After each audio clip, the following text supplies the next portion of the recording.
Muslim ಓಲೈಕೆ ಅನ್ನೋ ಅಪವಾದ ಬರ್ತಲೇ ಇರುತ್ತೆ. ತೀರಾ ಇತ್ತೀಚಿನ ಕಾಮಗಾರಿಗಳಲ್ಲಿ ಸರ್ಕಾರಿ ಕಾಮಗಾರಿಗಳ ಗುತ್ತಿಗೆಯಲ್ಲಿ ಮೀಸಲಾತಿ ತರುವ ಪ್ರಯತ್ನದಿಂದ ಹಿಡಿದು ಅನುದಾನ ಹಂಚಿಕೆಯಲ್ಲಿ 10,000 ಕೋಟಿ ರೂಪಾಯಿ ಕೊಡ್ತೀನಿ ಅನ್ನೋ ಹೇಳಿಕೆ ತನಕ. ಇದಿಷ್ಟೂ ಅಲ್ಲದೆ ಯಥೇಚ್ಛವಾದ ಕೃಪೆಯನ್ನ ಕೆಲ ಮುಸಲ್ಮಾನ್ ಸಮುದಾಯಕ್ಕೆ ಸಂಬಂಧಪಟ್ಟ ಸಂಘಟನೆಗಳು ಹಾಗೆ ಆ ಸಮುದಾಯದವರ ವಿರುದ್ಧ ದಾಖಲಾದ ಕೇಸನ್ನ ಹಿಂಪಡೆಯುವ ಮೂಲಕ ಸಿದ್ದರಾಮಯ್ಯನವರು ಆಗಿಂದಾಗೆ ಮುಸಲ್ಮಾನ್ ಸಮುದಾಯದ ಮೇಲೆ ಪ್ರೇಮ ತೋರಿಸುತ್ತಿದ್ದಾರೆ ಅನ್ನೋ ಆರೋಪ ಬಿಜೆಪಿಗರು ಮಾಡ್ತಾರೆ. ತಪ್ಪಲ್ಲ. ಒಂದು ಸಮುದಾಯ ಆ ಸಮುದಾಯದ ಅಭಿವೃದ್ಧಿಗೋಸ್ಕರ ಒಬ್ಬ ಜನನಾಯಕನಾಗಿ ಕ್ರಮ ಕೈಗೊಂಡ್ರೆ ತಪ್ಪಲ್ಲ. ಆದ್ರೆ ಸಮತೋಲನ ಅನ್ನೋದು ಮಿಸ್ ಆಗ್ಬಾರ್ದಲ್ಲ. ಒಂದು ಕಣ್ಣಿಗೆ ಬೆಣ್ಣೆ ಮತ್ತೊಂದು ಕಣ್ಣಿಗೆ ಸುಣ್ಣ ಅನ್ನೋ ರೀತಿಯಲ್ಲಿ ಆಗ್ಬಾರ್ದಲ್ಲ. ಆದ್ರೆ ಸಿದ್ದರಾಮಯ್ಯನವರು ಆ ಸಮನ್ವಯತೆಯನ್ನ ಕಾಪಾಡ್ಕೊಳ್ತಿಲ್ಲ ಅನ್ನೋ ಆರೋಪ. ಯಾಕೆ ಆರೋಪ ಮಾಡ್ತಾರೆ? ಒಂದಷ್ಟು ಘಟನಾವಳಿಗಳನ್ನ ರೀಕಾಲ್ ಮಾಡ್ತಾ ಹೋಗೋಣ. 2015ರ ಜೂನ್ ಪಿಎಫ್ಐ ಈಗ ಬ್ಯಾನ್ ಆಗಿದೆ. ಪಿಎಫ್ಐ ಸಂಘಟನೆ ಹಾಗೆ ಕೆಎಫ್ಟಿ ಮೇಲೆ ಕೃಪೆ ತೋರಿದ್ರು ಸಿದ್ದರಾಮಯ್ಯ. ಹೇಗೆ? ಬರೋಬ್ಬರಿ 1600 ಕಾರ್ಯಕರ್ತರ ವಿರುದ್ಧ ದಾಖಲಾಗಿದ್ದ 175ಕ್ಕೂ ಹೆಚ್ಚು ಕೇಸ್ಗಳನ್ನ ವಾಪಸ್ ಪಡೆಯುವ ಮೂಲಕ 2009ರ ಮೈಸೂರು ಗಲಭೆ ಪ್ರಕರಣ 40 ಕೇಸ್ಗಳನ್ನ ವಾಪಸ್ ಪಡೆಯಿತು ಕಾಂಗ್ರೆಸ್ ಸರ್ಕಾರ ಸಿದ್ದರಾಮಯ್ಯನವರ ನೇತೃತ್ವದಲ್ಲಿ. ಉದಯಗಿರಿ ನರಸಿಂಹರಾಜ್ಯದಲ್ಲಿ ನಡೆದಿದ್ದ ಕೋಮು ಗಲಭೆ, 3 ಹತ್ಯೆ, 250 ಪಿಎಫ್ಐ ಹಾಗೆ ಕೆಎಫ್ಡಿ ಕಾರ್ಯಕರ್ತರ ಬಂಧನ ಆಗಿತ್ತು. ಕೊಲೆ ಕೇಸ್ ಒಂದನ್ನ ಹೊರತುಪಡಿಸಿ 40 ಕೇಸ್ಗಳನ್ನ ವಾಪಸ್ ಪಡೆಯಿತು ಕಾಂಗ್ರೆಸ್ ಸರ್ಕಾರ. ಇನ್ನು 2010 ಶಿವಮೊಗ್ಗ ಹಾಗೆ ಹಾಸನದಲ್ಲಿ ನಡೆದ ಗಲಭೆ 135 ಕೇಸ್ಗಳನ್ನ ವಾಪಸ್ ಪಡೆದು ಶಿವಮೊಗ್ಗದಲ್ಲಿ 114 ಕೇಸ್, ಹಾಸನದಲ್ಲಿ 21 ಕೇಸ್ಗಳಿತ್ತು. 1400ಕ್ಕೂ ಅಧಿಕ ಪಿಎಫ್ಐ ಹಾಗೆ ಎಸ್ಟಿಪಿಐ ಕಾರ್ಯಕರ್ತರ ಮೇಲಿನ ಕೇಸ್ಗಳನ್ನ ಖುಲಾಸೆ ಮಾಡಿಸಿತು ಸರ್ಕಾರ. ಎಲ್ಲಾ 135 ಕೇಸ್ಗಳನ್ನ ಕೂಡ ವಾಪಸ್ ಪಡ್ಕೊಂಡ್ರು ಸಿದ್ದರಾಮಯ್ಯನವರು. ಇನ್ನು ಹುಬ್ಬಳ್ಳಿ ಗಲಭೆ ಪ್ರಕರಣಕ್ಕೆ ಸಂಬಂಧಪಟ್ಟಂತೆಯೂ ದಾಖಲಾಗಿದ್ದ ಕೇಸ್ಗಳನ್ನ ವಾಪಸ್ ಪಡೆಯುವ ಪ್ರಯತ್ನವನ್ನ ಮಾಡಲಾಗಿತ್ತು.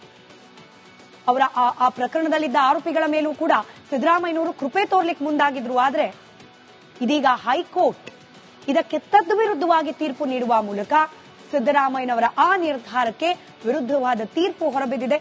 ಬಿಜೆಪಿಗರು ಇನ್ನಾದ್ರೂ ಓಲೈಕೆ ಮಾಡೋದನ್ನು ನಿಲ್ಲಿಸಿ ಸಮಸ್ಥಿತಿಯಲ್ಲಿ ನಿರ್ಧಾರಗಳನ್ನ ಕೈಗೊಳ್ಳಿ ಅಂತ ಹೇಳ್ತಿದ್ದಾರೆ. ಬಟ್ ಬಿಜೆಪಿ ಮೇಲೂ ಕೂಡ ನಾನು ಶುರುವಲ್ಲೇ ಹೇಳಿದಾಗೆ ಹಿಂದೂ ಸಮುದಾಯದ ಹಿಂದೂ ಪರ ಸಂಘಟನೆಗಳ ಪರವಾಗಿ ಓಲೈಕೆ ಮಾಡುವ ಆರೋಪ ಇದ್ದೇ ಇದೆ. ಇನ್ನು ದಕ್ಷಿಣ ಕನ್ನಡದಲ್ಲಿ ಸಾಲು ಹತ್ಯೆ ಮುಸ್ಲಿಂ ಓಲೈಕೆ ಅನ್ನೋ ಅಪವಾದ ಬರ್ತಲೇ ಇರುತ್ತೆ.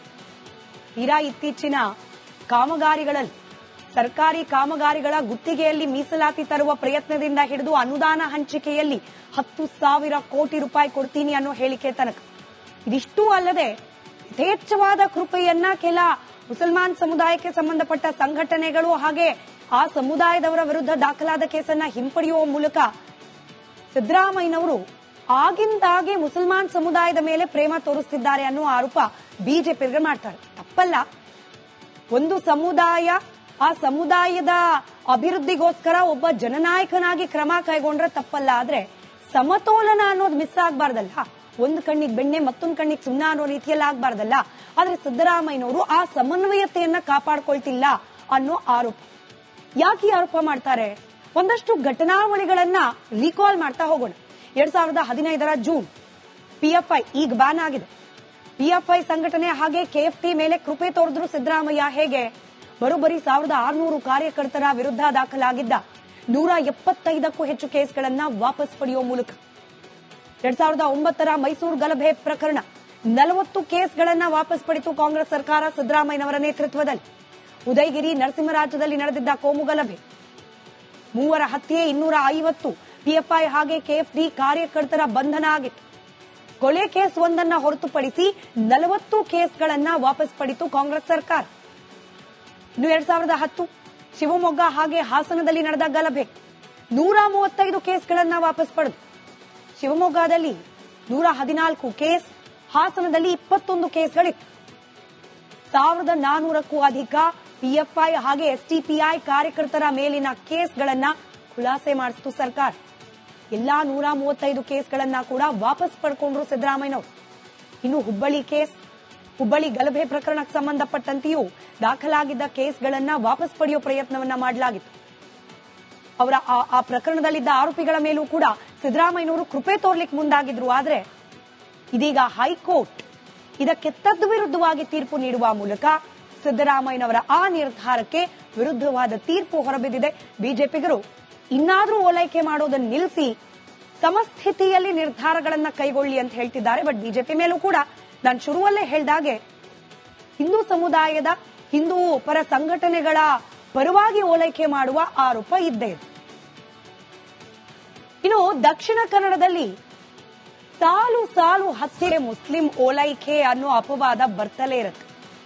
ತೀರಾ ಇತ್ತೀಚಿನ ಕಾಮಗಾರಿಗಳಲ್ಲಿ ಸರ್ಕಾರಿ ಕಾಮಗಾರಿಗಳ ಗುತ್ತಿಗೆಯಲ್ಲಿ ಮೀಸಲಾತಿ ತರುವ ಪ್ರಯತ್ನದಿಂದ ಹಿಡಿದು ಅನುದಾನ ಹಂಚಿಕೆಯಲ್ಲಿ 10,000 ಕೋಟಿ ರೂಪಾಯಿ ಕೊಡ್ತೀನಿ ಅನ್ನೋ ಹೇಳಿಕೆ ತನಕ.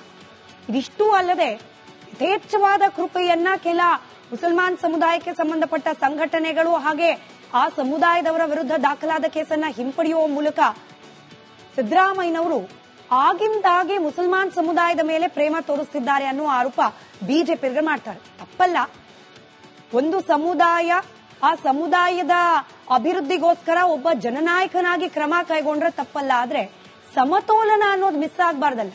ಒಂದು ಕಣ್ಣಿಗೆ ಬೆಣ್ಣೆ ಮತ್ತೊಂದು ಕಣ್ಣಿಗೆ ಸುಣ್ಣ ಅನ್ನೋ ರೀತಿಯಲ್ಲಿ ಆಗ್ಬಾರ್ದಲ್ಲ.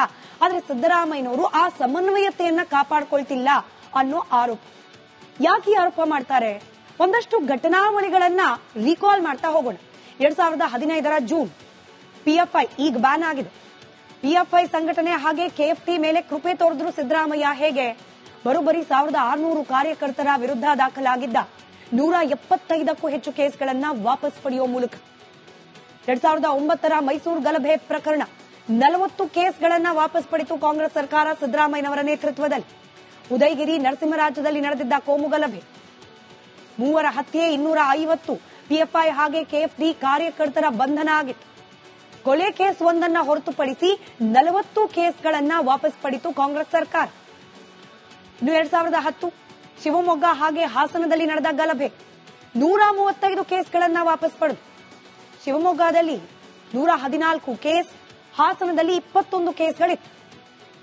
1400ಕ್ಕೂ ಅಧಿಕ ಪಿಎಫ್ಐ ಹಾಗೆ ಎಸ್ಟಿಪಿಐ ಕಾರ್ಯಕರ್ತರ ಮೇಲಿನ ಕೇಸ್ಗಳನ್ನ ಖುಲಾಸೆ ಮಾಡಿಸಿತು ಸರ್ಕಾರ. ಎಲ್ಲಾ 135 ಕೇಸ್ಗಳನ್ನ ಕೂಡ ವಾಪಸ್ ಪಡ್ಕೊಂಡ್ರು ಸಿದ್ದರಾಮಯ್ಯನವರು. ಇನ್ನು ಹುಬ್ಬಳ್ಳಿ ಗಲಭೆ ಪ್ರಕರಣಕ್ಕೆ ಸಂಬಂಧಪಟ್ಟಂತೆಯೂ ದಾಖಲಾಗಿದ್ದ ಕೇಸ್ಗಳನ್ನ ವಾಪಸ್ ಪಡೆಯುವ ಪ್ರಯತ್ನವನ್ನ ಮಾಡಲಾಗಿತ್ತು.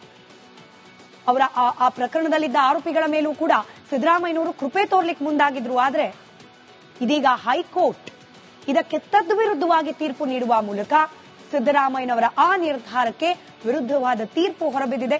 ಬಿಜೆಪಿಗರು ಇನ್ನಾದ್ರೂ ಓಲೈಕೆ ಮಾಡೋದನ್ನು ನಿಲ್ಲಿಸಿ ಸಮಸ್ಥಿತಿಯಲ್ಲಿ ನಿರ್ಧಾರಗಳನ್ನ ಕೈಗೊಳ್ಳಿ ಅಂತ ಹೇಳ್ತಿದ್ದಾರೆ. ಬಟ್ ಬಿಜೆಪಿ ಮೇಲೂ ಕೂಡ ನಾನು ಶುರುವಲ್ಲೇ ಹೇಳ್ದಾಗೆ ಹಿಂದೂ ಸಮುದಾಯದ ಹಿಂದೂ ಪರ ಸಂಘಟನೆಗಳ ಪರವಾಗಿ ಓಲೈಕೆ ಮಾಡುವ ಆರೋಪ ಇದ್ದೇ ಇದೆ.